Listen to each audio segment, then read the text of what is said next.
Hello बच्चों, चलिए हमारे प्रश्न को देखते हैं। प्रश्न दिया है झील पारिस्थितिक तंत्र के उदाहरण को लिखिए। तो अगर इस प्रश्न की हम यहाँ पर बात करें तो इस प्रश्न के अंतर्गत हम यहाँ पर देख सकते हैं मुख्य अवधारणा को। वो मुख्य अवधारणा के अंतर्गत हम कह सकते हैं कि सामान्य रूप से यहाँ पर जो झील पारिस्थितिक तंत्र पाया जाता है तो ये यहाँ पर जो है जलीय पारिस्थितिक तंत्र का ही एक हिस्सा होता है और इसमें विभिन्न प्रकार के यहाँ पर जो है जीव जंतु व पादप पाए जाते हैं।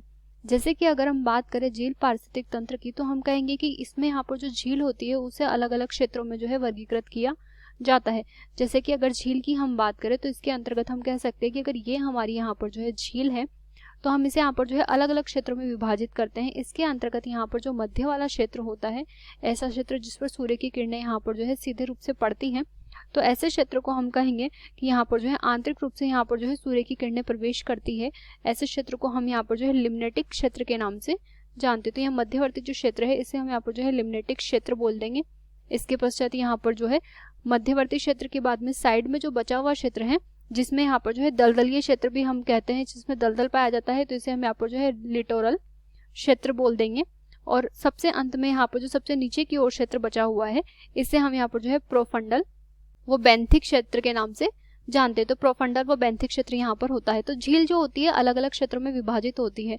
इसी के अनुसार झील में यहाँ पर हम कहेंगे कि यहाँ पर जो है उपभोक्ता भी अलग होते हैं और उत्पादक जो होते हैं वो भी यहाँ पर जो है अलग अलग प्रकार के होते हैं।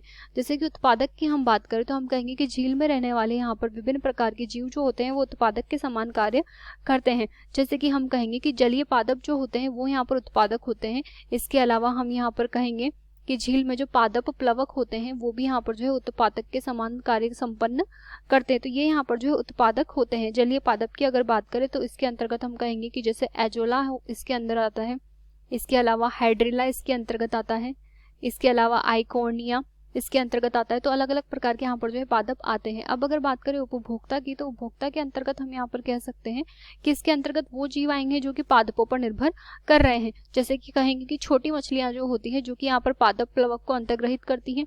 इसके अलावा टेडपोल यहाँ पर आएगा, मेंढक का लार्वा। इसके अलावा मेंढक जो होते हैं वो भी यहाँ पर इसके अंतर्गत आएंगे।